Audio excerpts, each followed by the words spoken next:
What happens when we reveal a hidden truth in public? All right, hello everyone. Hope you're having a great day so far. Welcome to my channel. I'm Thomas and I do educational videos on a number of different subjects. Right now we're smack dab in the middle of a unit on the tree of life. I've been rolling out 144 different videos on different aspects of the tree, and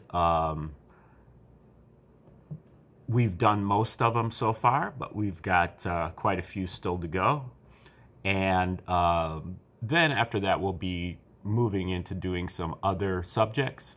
But I feel like it's important to do the tree first, because the tree kind of gives us a foundation for really being able to grasp all the other subjects that I'll be going through as we move into the later part of this year. So we're going to start with the tree. And here is a diagram of the tree.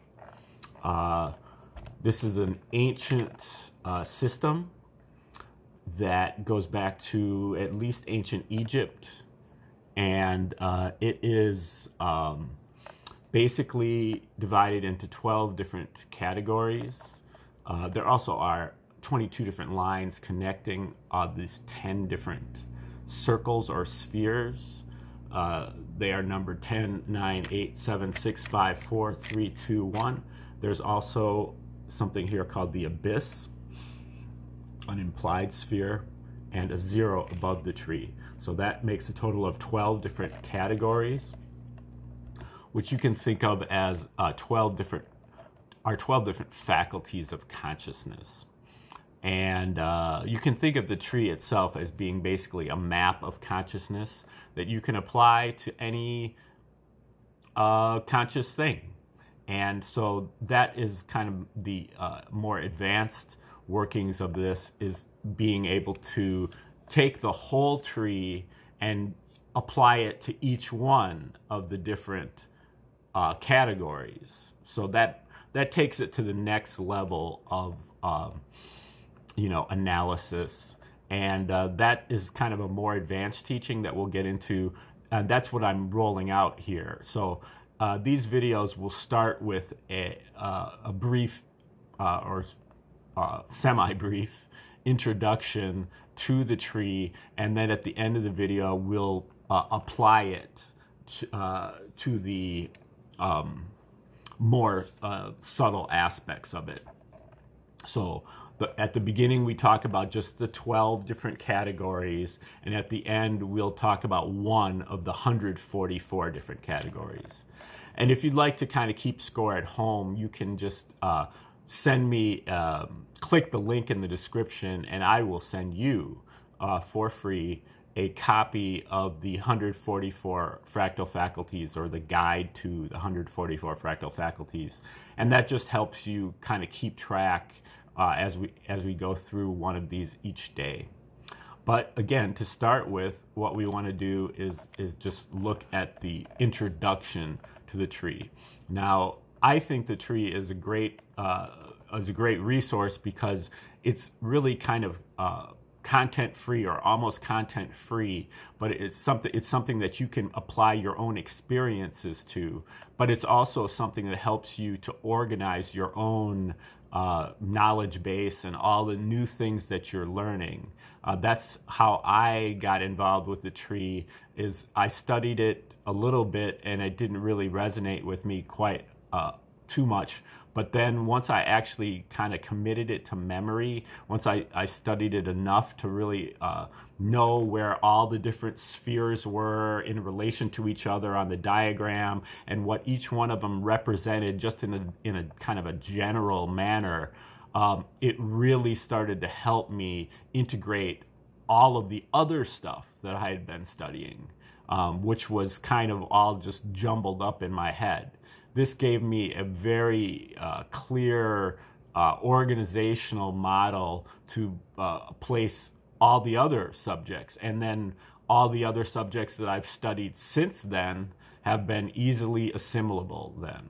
So that's why I think the tree is a powerful weapon. The other reason I think it's powerful is because it's being used by a lot of evil people, Satanists, and so on, and they use it to control your mind. They use it to, do detrimental things. And if we understand how it works, then we can defend ourselves a little bit better from their attacks.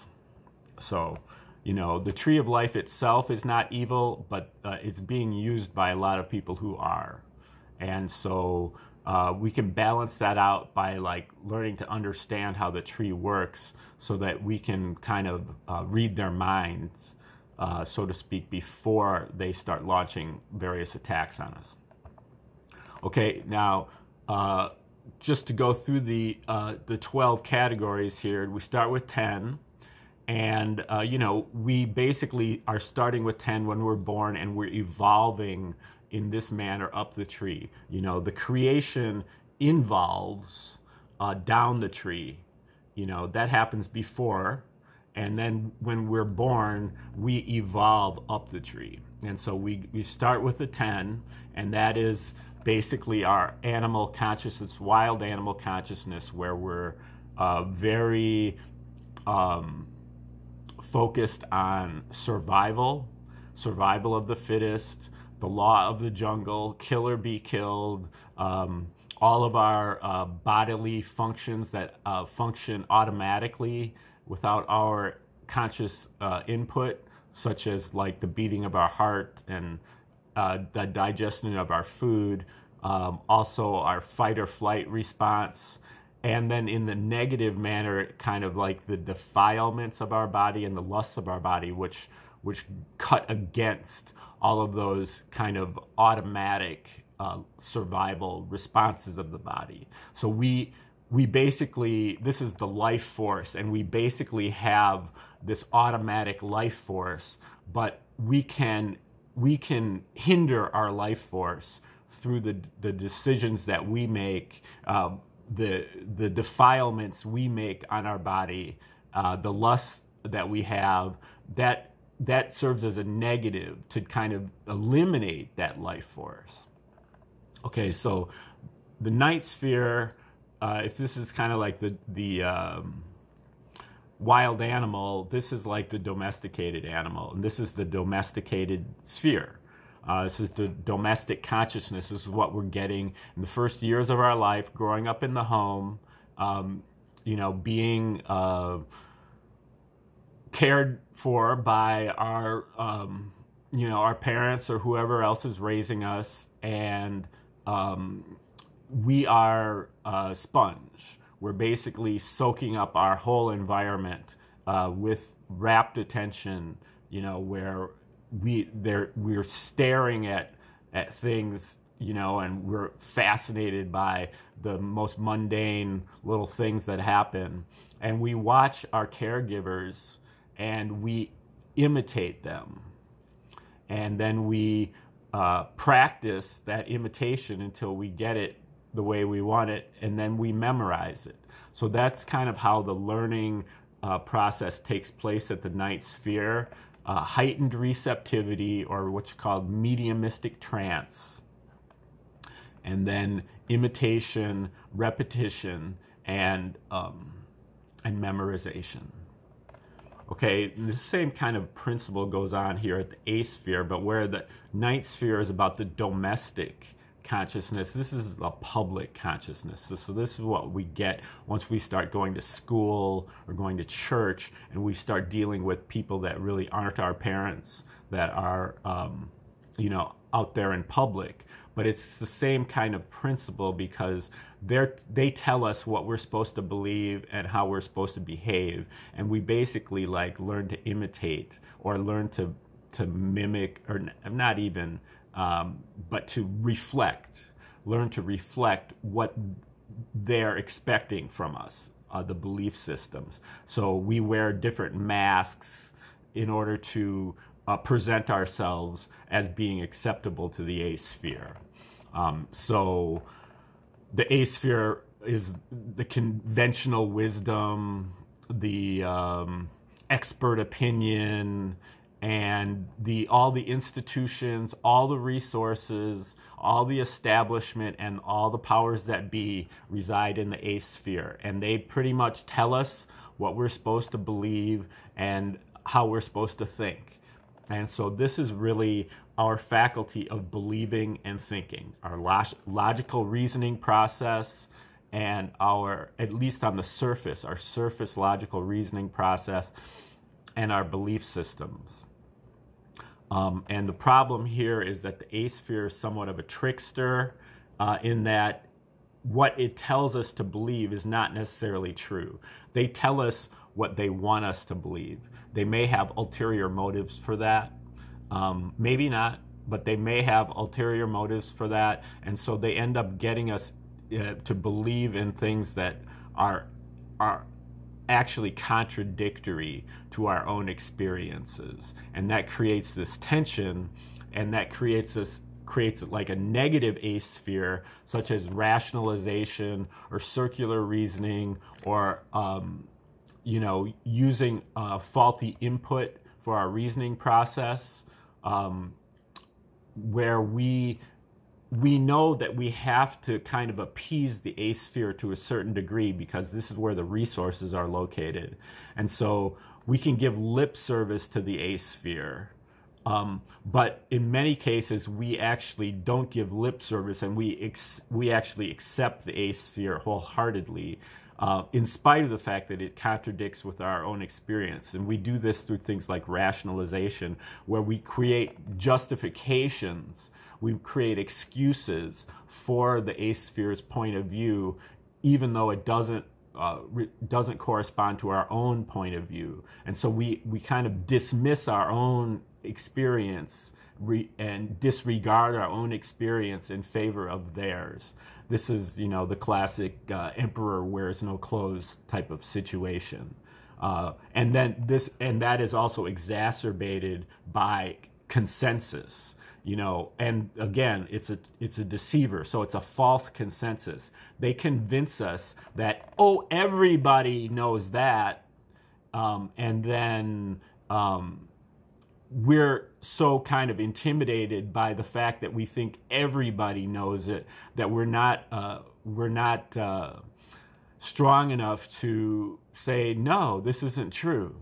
I see it this way, because, the power of consensus is so strong that it's like you think everybody thinks one way, but you think another way. And so you can't say that. You can't express your opinion because it's too different than how you perceive everybody else's opinion.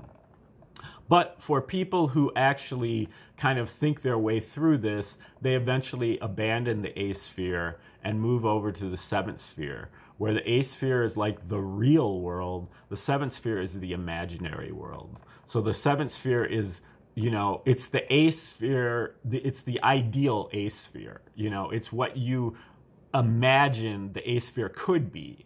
And so you make efforts to improve the sphere through the seventh sphere using imagination and other aspects of the seventh sphere, such as inspiration and intuition. Inspiration, following those who've come before you, who've inspired you, and intuition, going inside and asking yourself, is that really true? Do I really believe that? How does this all shake? And by just the mere fact of asking the question, your intuition, if you can contact it, will provide you with the answer. Also, our creativity, our spark of creativity is here, and our pleasure principle, being able to, put things together into pleasing arrangements. And all these things can go into our creative product then that we use to provide an alternative to the sphere, whether it's a piece of art, or whether it's a one-act play, or whether it's an invention that we come up with to make this better. Okay, then as we move further up the tree through inspiration, because again, we're following people who've come before us, that gives us the impetus to move up here. But that's just the 1% impetus, and the 99% is what we need in order to, you know, to have the genius to go. So this is a hard go. But this is really our free will faculty, our ability to pay attention, and our ability to make decisions. And the first among those decisions, we notice that we're paying attention, but we are paying attention down to the bottom of the tree, which is our comfort zone, which is what we're accustomed to. And so we naturally pay attention to that. But if we decide, we make the decision to turn ourselves around and pay attention to the top part of the tree, that's how we begin to start making progress. Problem is that that's a little bit difficult because, you know, instead of paying attention to our comfort zone, now we're paying attention to like the unknown. And that is a scary prospect. So we have to be able to stand in the face of the fear and do that.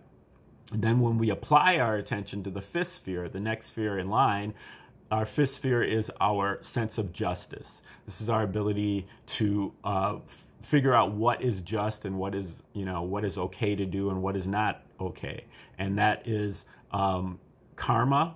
And that you can think of it as being a mirror right here. We act and we get feedback. As you sow, so shall you reap.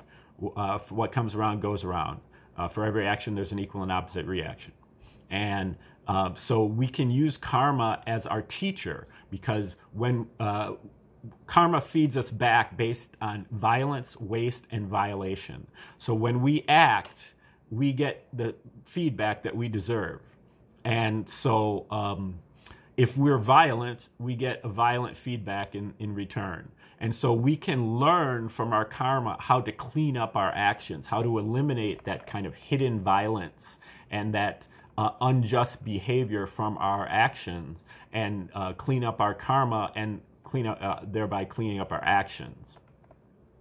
Okay, then the fourth sphere is the counterpart to the fifth, where this is the enforcement of the natural law or the natural order. This is the articulation of that law and order. And this comes through cosmologies or holy books, things that people spent civilizations, eons, developing by observation, observing how the natural world actually works and then writing it down. And correcting it over time and adjusting it due to new findings. And by tuning into cosmologies, you know, we are able to kind of figure out our place in the world. Okay, then this also corresponds to universals: universal law, universal love, universal language. Then the psychic powers here, this at the abyss, this is our psychic powers, our ability to there has two different parts: psychic receptivity, which is our ability to recognize and acknowledge omens in our lives. The omen in our life is like a magnetic charge, and that comes in whether it's a synchronicity, a deja vu, a recurring theme. These are things that stick out in our mind, and we have to notice that.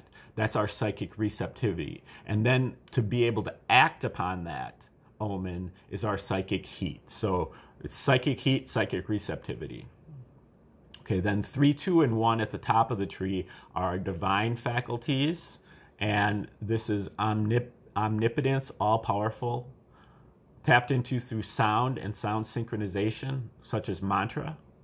And then the second sphere is omniscience, all-knowing, or wisdom, that we tap into either through an oracle or a divination system, or preferably through deep meditation and being able to insight meditation and being able to kind of stay off the content of our mind and being able to calm our mind to the point that we can sink down and our mind becomes transparent and we can see through it to the core of our mind. This is really where the core of our mind is, at our deepest center, our highest self. And so at the second sphere, we're able to see to the to the core of our mind. And at the first sphere, which is omnipresence, all present, all at once, eternally, then we actually merge with and become our higher self.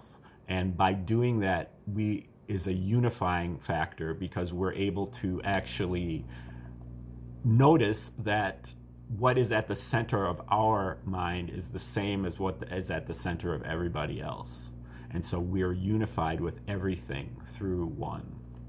And then the zero above the tree is a mystery and a nothingness. And this is something that we can indirectly perceive this, but not directly, because the zero sphere is part of the creator, but it is not part of the universe. So it's the part of the creator that the creator reserves for itself. And, the humans and any other beings of the universe are not able to have direct access to it. Okay, so now that is the beginner's version of the tree. And again, I have expanded that to the next level to take it from 12 faculties of consciousness to 144 kind of fractal faculties of consciousness. And you can get that list if you click the link in the description, and I'll send it to you for free. Now, today, every day we're featuring one of those 144 fractal faculties. Today we're looking at number 69, which is actually located in the fifth sphere, and it is the third fractal of the fifth sphere. So what we have is the fifth sphere is about karma. This is about the enforcement of the law. This has to do with justice, and this has to do with nonviolence, being able to kind of clean up the violence and the violations and the wastefulness within our actions. And then it also is about kind of being able to sustain fear. And also then the third sphere, which is within the fifth sphere here, this is omnipotence, all-powerful. We tap into this through mantra. So it's kind of a combination of those two different aspects. Now the question is, what happens when we reveal a hidden truth in public? Number 69, nonviolent alchemy. Stage number 69 is about exhibitions of anomaly and its consequences, or their consequences.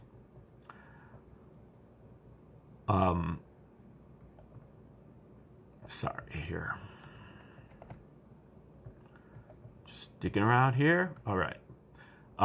Creative conscientious objection. A strategic juxtaposition. Nonviolence, not just for demonstration day, but as an entire way of life. Our exhibitions are not just a tactic, not just pragmatic, not as a prophylactic. The public display is not for martyrdom-dums. They are no different. Our actions are no different than our daily practices at home, performed daily, openly, but unassumingly, not just when there are numbers in attendance. We perform impossible but true magic feats in front of resistant speechlessness, horrified feigned indifference, and outright denial. Our actions are flamingly incongruous, flagrantly anomalous, far out by at least 2 standard deviations from the norm. Naysayers will resort to shooting the messenger by asking why we're doing that, not even vaguely curious about how we're even doing it at all. Straight out of the liar, straight out of the deceivers, straight out of the distractors' playbook. They condemn the messenger if they can't refute the message. Because truth evokes fear and panic in liars, in deceivers, in the corrupt. They resort to deflection and censorship. Our ability to perform the anomalous comes from the ability to let go, to cut attachments, and to be able to withstand constant threats and insults, as we will experience so much discord, so much strife, and so many slights. Set aside the need to be respected, the need to be acknowledged, to be recognized, or to be vindicated. Do not take personal the half-conscious attempts to provoke us to lash out at them so that they have a good reason to hate us. Kill your time in my presence, cough on my food, burp in my face, expect me to pick up your litter and then critique me on it, call me aggressive when I protect myself from you, or even when I gently express myself to you. It doesn't work because I am not attached to your approval. Just continue to spot them the advantage. Give them all the benefits of all the shadows of all the doubts. What they just saw was the truth, but they don't think they can handle it. So they reject the anomalous experience right in front of their face. But they can't get rid of the memory either, as it keeps repeating in their suppressed memory. Such anomalies are unresolvable, indigestible to their belief systems. So it just sits in there, intentionally ignored. The denial shows that we are trumping, hoop-jumping dupes dressed in dapper dark blue suits. Nonviolent alchemy to articulate the anomalous. We didn't win them over yet, but we made a big impression on them. We planted seeds. So the whole experience just sits in their suppressed memory, waiting for water. Impossible magic feats before speechlessness and feigned indifference. We won't be celebrated for our ability, but met with displeasure. The haters never ask how. Intentionally walked. They can't pitch to us anymore because we are revealing unutterable truths, performing magic every day. The red pills, serve them up gently to others, but take them straight ourselves. The red pills. All right, that is number 69, Nonviolent Alchemy. And that is the third fractal of the fifth sphere. A lot of that's about cutting our attachments. Major thing of the fifth sphere, standing in the face of fear for prolonged periods, or like our whole life, and being able to be nonviolent. All big aspects of the fifth sphere. Okay, that is one of the 144 fractal faculties of the Tree of Life. I'll be presenting another one tomorrow, and stay tuned for that. Thank you for sticking around to the end. Click the like button if you are so inclined, and you can also share the video with others. Subscribe to the channel. You can donate if you're feeling generous via Cash App or Venmo, listed in the description. And you can also get that free copy of the guide to the 144 fractal faculties if you click the link in the description. All right, have a beautiful day. We'll see you tomorrow.